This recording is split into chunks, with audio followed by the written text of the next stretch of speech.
نووسری کتێبی ئەستێرەکانی گردوون کە لەسەر ژیانی کۆمەڵە کەسی ناوداری جیهانیە لە لامان ئامادەیە بەڕێز مامۆستا خەلیل عەبدوڵڵا بۆەوەی کا لەسەر کتێبەکەی جەنابی زیاتر گفتوگۆکەین دووبارە بەخێرهاتنی بەڕێزت دەکەی مامۆستا خەلیل هەر با دەستپێکی پرسیارەکە و تەورەکەمان زانیاریەک بێت لەسەر کتێبەکە فەرموو. کتێبی ئەستێرەکانی گردوون کتێبێکی کەلتوری جیهانیە 54 ناونیشانی لەخۆ گرتووە 38یان تایبەتە بە کەسایەتی هونەری و ڕۆشنبیریە جیهانیەکان 16یان تایبەتە بە هەندێ سیما و شوێنی کللتوری جیهانی و هەندێ بابەتی پەیوەندیداری تر. ئەم کتێبە من لە زۆر سەرچاوەوە زانیاریەکانم وەرگرتووە بەلای منەوە ئەم کەسایەتیە جیهانیە کەسانی گرنگ بوون و دەوری گرنگیان هەبووە لە بواری ڕۆشنبیری و هونەریدا شوێنە سیما کەلتوری و مێژوویەکانیش بابەتی گرنگن وەکو بڵێن بورجی ئیڤڵ وەکو سەعاتی بیگبن وەکو کتێبخانەی کۆنگرێز کتێبخانەی نیشتیمانی رووسیا ئەمانە ینی وەکو سیمایەکی کەلتوری وەکو سیمایەکی مێژوویی دەوری گرنگیانەیە و ساڵانە هەزاران کەس سەردانی ئەو شوێنانە ئەکەن بۆیە من ئەم کتێبم تایبەت کردووە بەو دوو بوارە بواری کەسایەتی هونەری و ڕۆشنبیریەکان بواری سیما کللتوری و شارستانی و مێژوویەکان. زۆر باشە بۆ ئێمەی کورد ئەم کتێبە تا چەند سوودی هەیە و بتوانین ئێمە زانیاریمان هەبێت لەسەر ئەو ئەستێرانە و زانیاریمان هەبێت لە کەلتورە جیاوازەکە. بۆ ئێمە گرنگە بەڕاستی بۆ ئەوەی بۆ گەنجان بۆ خوێنەران ئێمە ئەم کەسایەتیە جیهانیانە بە خوێنەران و بە گەنجان و بنەوەی تازە بناسین بۆی زانیاریان هەبێت چونکە ئەو کەسایەتیانە ڕۆڵی زۆر گرنگیان هەبووە لە خزمەتکردنی هونەر و ڕۆشنبیری بەگشتی و گەلان و وڵاتان زۆر بایەخ بە بواری کەلتوری ئەدەن. جاران ئەگەر لە ڕێی هێزی سەربازیەوە ویسبێتیان خاک و وڵاتان داگیر بکەن ئێستا زاراوەیەکی تر هاتوۆتە ناو فەرهەنگی کللتوری و ناو فەرهەنگی سیاسیەوە کە جۆزێڤنای زانایەکی سیاسەتمەداری ئەمریکیە ئەو زاراوەی بەکارهێنا لە باتی هێزی ڕقی سەربازی هێزی نەرمی کللتوری بەکارهێنا پێی وابوو کە هێزی سەربازی ینی سەرکەوتن بەدەست نایەنێ گەلان دژی داگیرکارێن ڕوبەڕوویە بنەوە شۆڕژەکەن بۆیە پێیان وابوو ئەبێ لە ڕێی هێزی نەرمەوە لە ڕێی کللتورەوە لە ڕێی هونەرەوە لە ڕێی ڕۆشنبیریەوە بتوانن مێشک و دڵ و دەرونی ئەو گەلانە بەلای خۆیانە ڕاشێشن. ئێمە ئەبینین وڵاتانی وەکو فەڕەنسا وەکو ئیتالیا وەکو بەریتانیا وەکو ئەڵمانیا ئەمانە دەیان سنتەر و دەیان پەیمانگایان لە سەرانسەری جیهانە هەیە و لقیانەیە لە ڕێی ئەو سنتەرانەویا لە ڕێگەی قونسوڵخانە و سەفارەتەکانیانەوە پەیوەندی کەلتوری لەگەڵ گەلانە ئەبەستن و بایەخ بە ئاڵوگۆڕی کەلتوری ئەدەن. مامۆستا خەلیل ئێستا لەوانەیە زۆرێک لە کەسەکان بۆ دۆزینەوەی زانیاری بۆ نمونە لەسەر شوێنەکان لەسەر کەسەکان پشتەبەستن بە ویکیپیدیا و بە شێوەیەکی گشتی گەڕان لە گوگڵا ئەکات. ئەبێ نووسین لەم سەردەمەیە چۆن بێت کە هێشتا خوێنە ڕاکێشت بۆی کە بێ لاپەڕەکانی کتێبەکە خوێنێتەوە لە جیاتیەوەی بۆ نمونە سەیری ویکیپیدیا بکە. بڵێ من نەگەر مەبەستە دەوێ بێ بۆ زانیاری وەرگرتن ئەتوانی وەکو سەرچاوەیەک سوود لە گوگڵ و لە ویکیپیدیا و لە کوردۆپیدیا و لەمانە وەرگری ئێستا دەیان سەرچاوە هەیە دەیان ئەتوانی هەر بە PDF دەیان کتێب لە بوارەکانی هەموو بوارەکانە نەخێ مەبەستم تایبەتمەندی قەڵەم لەم سەردەمەیە بۆ نمونە هەر جەنابەت وەکو ئەزمموی خۆت ئەبێ چ تایبەتمەندێک لە قەڵەمەکەی بەڕێستا هەبێت کە خوێنە ڕاکێشید لە جیاتی ئەوەی بێت سەیری گوگڵ بکە بێ بە تایبەت کتێبەکەی جەنابەت بخوێنێتەوە. خۆی بە تایبەت یعنی کتێب خۆشترە بە زیندوی لە بەردەستا بێ و وەرەقەکانی هەڵبیتەوە. من ڕۆژێکیان کتێبێکی خۆم بە PDF بۆ برادەرێ نارد وتی من ئەوم ناوێ من بە وەرەقە ئەمەوێ من ڕۆحیتی من زیاتر لەوە خۆی نەبینم چێژی لێ بینم کە کتێبەکە لە بەردەست بێ گومان کتێب گرنگە تا ئێستا سەرباری ئەوەی کە ینی لاینی ئەلکترۆنی و ئەوانە هەیە سایتەکان هەیە گۆگڵ هەیە ئەمانە هەیە بەڵام هەر بایەخی خۆی لە دەستنایەوە کتێب و ئەو سەرچاوانە زیاتر ینی خوێنەر ینی بایەخی پێ بینین لە جیهانە ساڵانە بە ملیۆنان کتێب چابە بێ و بڵاو برێتەوە بڵاوەکرێتەوە و پێشانگاکرێتەوە بۆ ئەو کتێبانە بۆیە ئەتوانی وەکو سەرچاوەیەک ئەلکترۆنی سوودی لێوەرگری بەڵام کتێبەکە زیاتر ئەمێنێتەوە زیاتر ینی خوێنەر چێژی لێبینی باشە باسێکی ئەستێرەکانی ناو ئەم کتێبی بەڕێز بکەین ینی هەندێکیان لەو کەسایەتیانە کاچیتە ناو ژیانیانەوە لەوانەیە خەڵکی وڵاتێکی کە بێت بەڵام خزمەتی بە دۆسی کورد کردووە بۆ نمونە چ پیاوێک بێت چ خانمێک بێت لەوانەیە خانمێک بێت کە تۆ لەم کتێبەیە باست کردو خۆی خەڵکی سوید بێت بەڵام وەکو لایانی سیاسی و پێشمەرگایەتی خزمەتی بە دۆسی کورد کرد بێت چۆن ئەم ئەستێرانە کۆت کردوونەتەوە کە بتوانی لەم کتێبەتە منێکی کوردنەوەیەکی تازە ئاشنابین کەم کەسەرانە لە ڕابردووە چیان بۆ میلەتە کردو من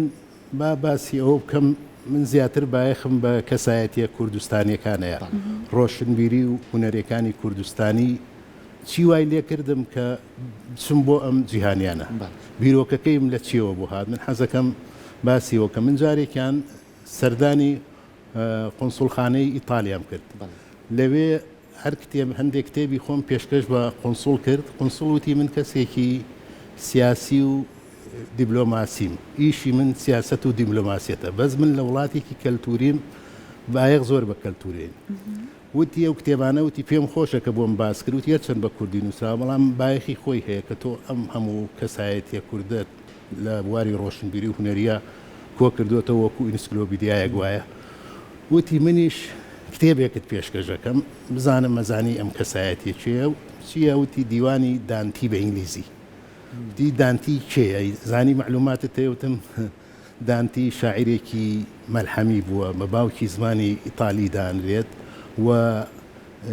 ینی دەورێکی گرنگی لە خزمەتکردنی ئەدەبی و ڕۆشنبیری ئیتالیا و هەموو عالەمی شاهبووە پێکەنی وتی ئەم کتێبم ماوە بە زۆر کەس زانیاری ئەو تۆی لەسەری نەبووە و پێشمود ئەو کتێبە